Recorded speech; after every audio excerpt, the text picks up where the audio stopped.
Need to clear and permanently delete your Safari browsing history? You're in the right place. In this video, I'll show you how to erase all your Safari history for good. So let's get started.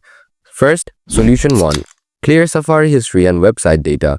Open Settings on your iPhone. Scroll down, tap Apps. Scroll down and find Safari Browser. Scroll down and select Clear History and Website Data. Confirm by tapping Clear History and Data. After that, go back. Scroll down.